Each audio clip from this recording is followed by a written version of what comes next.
ओम साई राम भक्तों, शुभ गुरुवार। श्री साई चरित्र अध्याय 28 का प्रथम भाग। अध्याय शुरू करने के पहले बाबा के चरणों में सत नमन। चिड़ियों का सीढ़ी में खींचा जाना। पहला है लक्ष्मी चंद, दूसरा है बुहारुनपुर की महिलाएं, तीसरा है मेघा का निर्वाण। प्राकथन।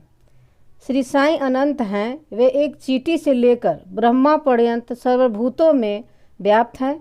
वेद और आत्मविज्ञान में वे पूर्ण पारंगत होने के कारण वे सद्गुरु कहलाने के सर्वथा योग्य हैं। चाहे कोई कितना ही विद्वान क्यों न हो, परंतु यदि वह अपने शिष्य की जागृति कर उसे आत्मस्वरूप का दर्शन न करा सके तो उसे सद्गुरु के नाम से कदापि संबोधित नहीं किया जा सकता है। साधारणतः पिता केवल एक नश्वर शरीर का ही जन्मदाता है, परंतु सद्गुरु तो जन्म और मृत्यु दोनों से ही मुक्ति करा देने वाले हैं, अतः वे अन्य लोगों से अधिक दयावंत हैं।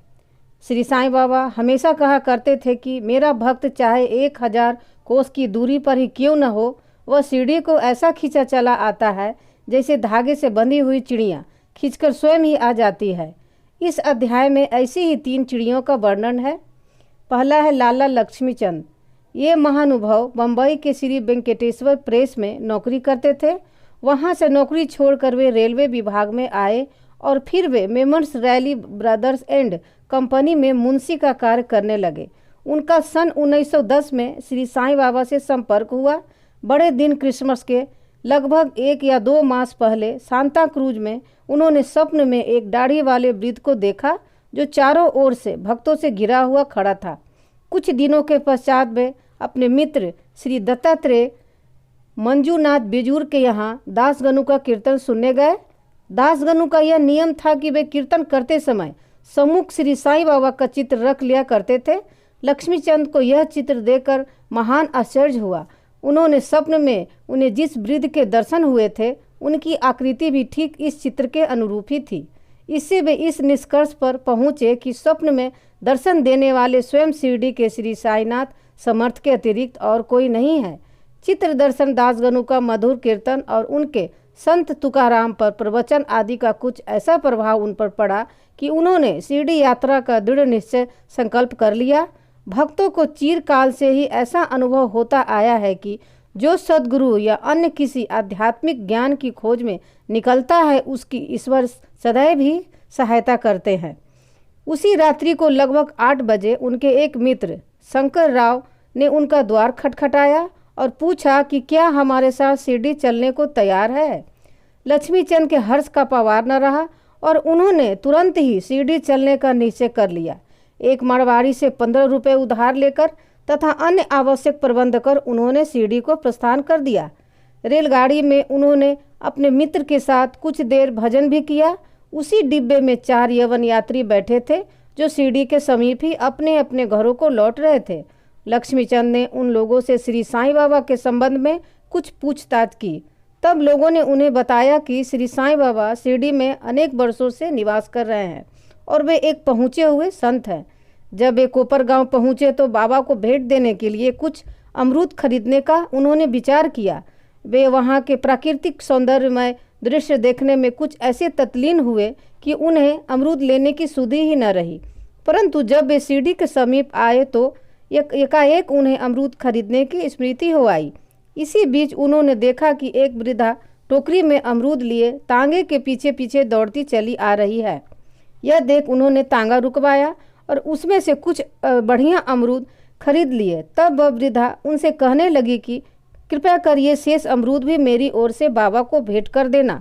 यह सुनकर तत्क्षण ही उन्हें विचार हो आया कि मैंने अमरूद खरीदने की जो इच्छा पहले की थी और जिसे मैं भूल गया था, उसी की इस वृद्धा ने पुनः स्मृति करा दी है। श्री साईं बाबा के प्रति उनकी भक्ति देख वे दोनों बड़े चकित हुए। लक्ष्मीचंद ने यह सोचकर कि हो सकता है कि स्वप्न में जिस वृद्ध के दर्शन मैंने किए थे उनकी यह कोई रिश्तेदार हो। वे आगे बढ़े। शिरडी के समीप पहुंचने पर उन्हें दूर से ही मस्जिद में फहराती ध्वजाएं दिखाई दी, जिन्हें देखकर प्रणाम कर अपने हाथ में पूजन सामग्री लेकर वे मस्जिद पहुँचे और बाबा का यथाविधि पूजन कर वे द्रवित हो गए। उनके दर्शन कर वे अत्यंत आनंदित हुए तथा उनके शीतल चरणों में ऐसे लिपटे जैसे एक मधुमक्खी कमल के मकरंद की सुगंध से मुग्ध होकर उनसे लिपट जाती है। तब बाबा ने उनसे जो कुछ कहा उसका वर्णन हेमाड पंत ने अपने मूल ग्रंथ में इस प्रकार किया है। साले रास्ते में भजन करते और दूसरे आदमी से पूछते, दूसरे से क्या पूछना, सब कुछ अपनी आंखों से देखना। काहे को दूसरे आदमी से पूछना, सपना क्या झूठा है या सच्चा?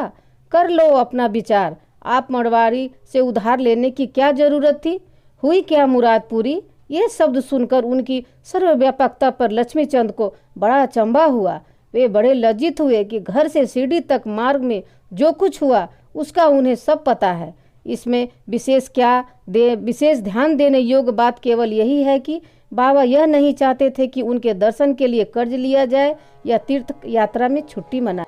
ओम श्री साई नाथाय नमः।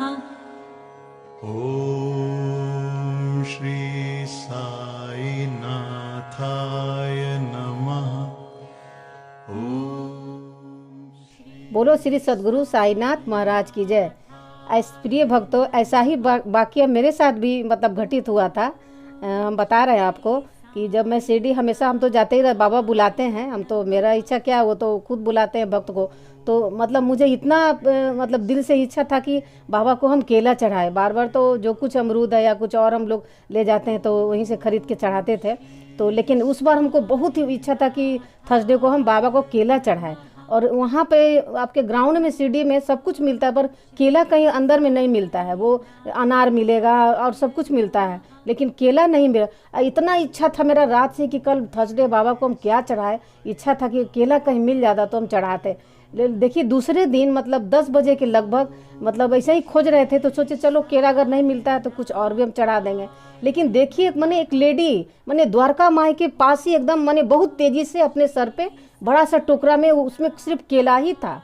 और जब हम पूछे, हमको दिखा मतलब टोकरी में, तो हम बोले कि क्या है इसमें, तो बोली कि केला है, लेना है क्या? हम बोले हाँ हमको तो लेना है, प्लीज़ हमको दो ना। बोले नहीं नहीं जल्दी करो, यहाँ रुकने नहीं देता है लोग। और वो इतनी तेजी में लेडी थी, हमको ऊपर ही से वो 6 केला निकाल कर दिया। हम भी जल्दी से उसको पैसा दिए और वो हमको केला देके एकदम मैंने पता नहीं कहाँ चली गई। तो हम, मेरा तो खुशी का मतलब इतना हम खुश हो गए कि हमको क्या आपको ब्याह कर सकते हैं कि मेरा मन के मुराद बाबा पूरे किए। और जाके हम द्वारका माई में पंडित जी को दिए सुबह सुबह और वो केला चढ़ाए। तो हमें बहुत ही मतलब सुकून और बहुत ही खुशी मिला। तो बाबा ऐसे ही लीला करते हैं भक्तों। चलिए अब हम इसका अगले अंक में आपको भी पढ़ के सुनाएंगे। ओम साई राम। ओम श्री साई नाथाय नमः। ओम श्री